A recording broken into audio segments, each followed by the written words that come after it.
Bonsoir Père Jésus Benoît et merci de nous accorder ce temps d'échange.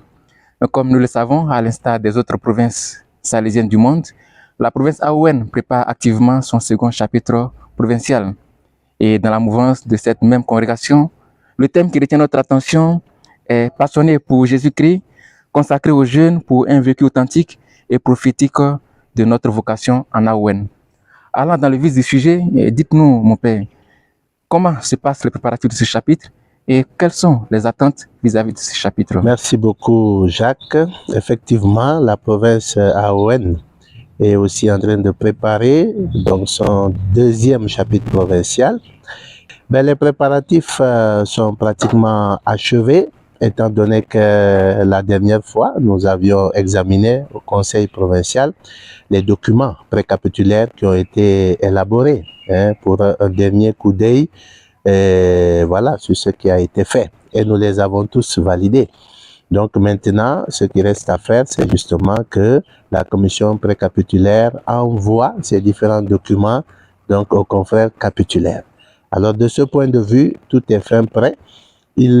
Actuellement également, la commission est en train d'élaborer, de préparer la dernière mouture donc du programme qui a été élaboré pour la célébration du chapitre.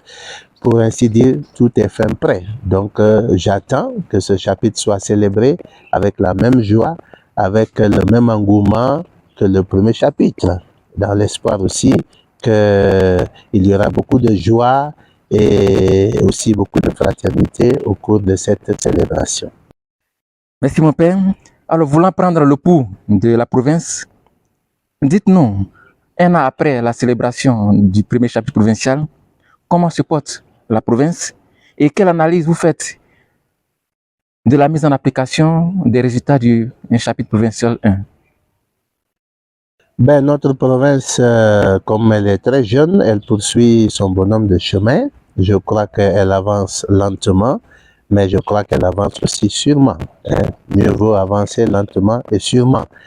Et parce que le premier chapitre a été un chapitre fondateur, en ce sens que tous les documents que nous y avons adoptés étaient des documents, on va dire, initiateurs, parce que ils constituent les premiers du genre dans la province. Il s'agissait du directoire, il s'agissait du projet organique provincial et également certains documents qui entrent dans le cadre de la gestion, puisque nous avions considéré aussi qu'il est bon de placer les bases également de la gestion, de l'administration des biens, et voilà, pour notre province. Nous n'avions pas de documents consensuels dans ce sens-là. Alors, ce premier chapitre a été donc un chapitre fondateur dans ce sens-là.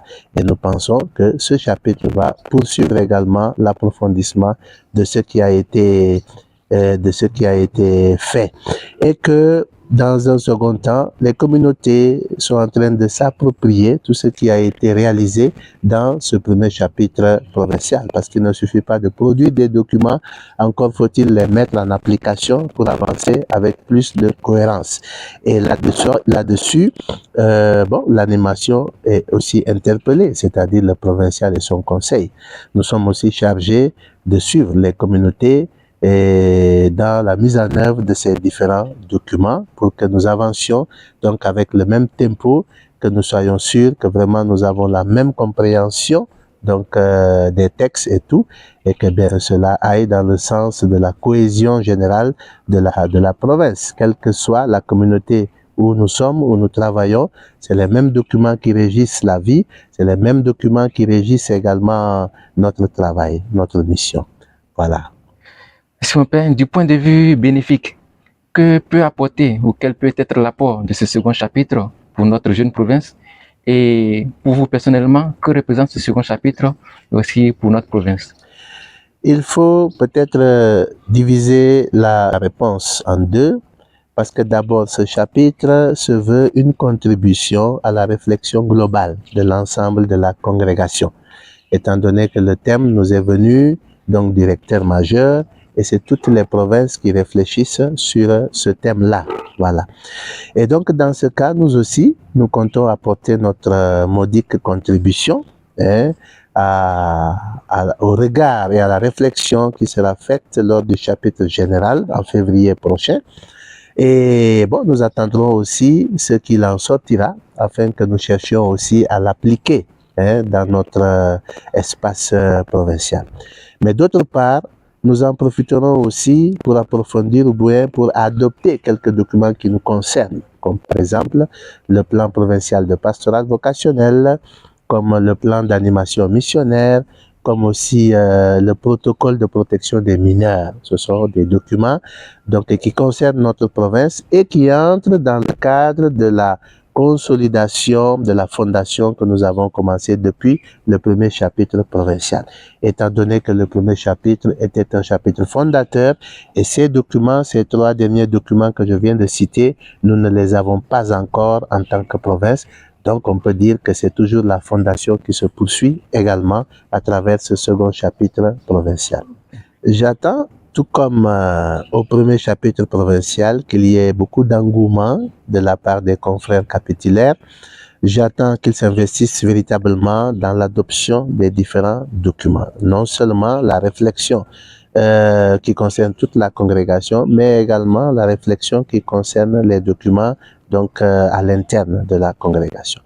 Nous avions célébré le premier chapitre avec beaucoup de joie, beaucoup de fraternité, et j'ai senti que vraiment nous nous sommes écoutés. Quand on regarde un tout petit peu les décisions, les orientations qui ont été prises, on sent qu'il y a eu de l'écoute mutuelle. Et j'attends également au cours de ce chapitre provincial 2 qu'il y ait également beaucoup d'écoute mutuelle, et je crois que c'est dans cette écoute mutuelle, conscient de la synodalité, que l'Esprit peut vraiment intervenir et que l'Esprit peut nous parler à chacun, puisque nous serions en ce moment dans les dispositions requises pour avancer vers plus de consensus, recherchant certainement la volonté de Dieu pour nous-mêmes et aussi pour nos destinataires. Alors, mon père, nous serons terminés cette interview sans que vous n'adressiez un petit mot à tous les confrères de la province Aouën et plus précisément aux capitulaires qui se préparent à ce grand second rendez-vous. Quel mot ou quel message avez-vous pour les confrères de l'Aouën et pour tous les jeunes qui vous suivent en ligne? En fait, même s'il y a un groupe, on va dire, capitulaire, mais c'est un événement vraiment provincial. Ceux qui ne sont pas capitulaires, certainement, qui nous suivront. Ils nous suivront d'abord en nous appuyant dans la prière, parce que nous en avons besoin. Un chapitre provincial, il faut vraiment que l'Esprit soit présent pour accompagner, pour guider. Mais également, j'espère qu'ils nous suivront aussi à travers les réseaux sociaux, puisque la communication est à pied d'œuvre. Et d'ailleurs, je voudrais en profiter pour remercier vraiment la communication sociale qui, on le voit à travers les différents réseaux sociaux, fait monter la pression progressivement. Donc, en envoyant donc des images ou des montages vidéo des différentes communautés ou des différents groupes de pays, donc les groupes des confrères issus qui viennent des différents pays. Donc je crois que tout ce battage un peu médiatique contribue aussi à faire monter la pression. Quand je suis arrivé, j'ai eu quand même déjà quelques confrères qui m'ont envoyé des messages pour me féliciter en me faisant cette observation-là. Nous vous suivons dans les réseaux sociaux, nous sentons que le chapitre approche et nous sentons aussi que la pression est en train de monter.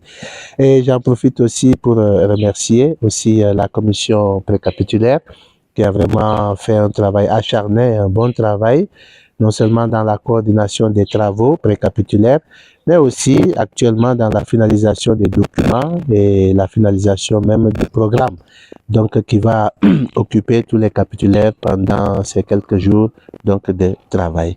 Alors je remercie tout le monde pour cet engagement et je souhaite vraiment que ce chapitre soit une réussite pour le bien de tout le monde, on va dire.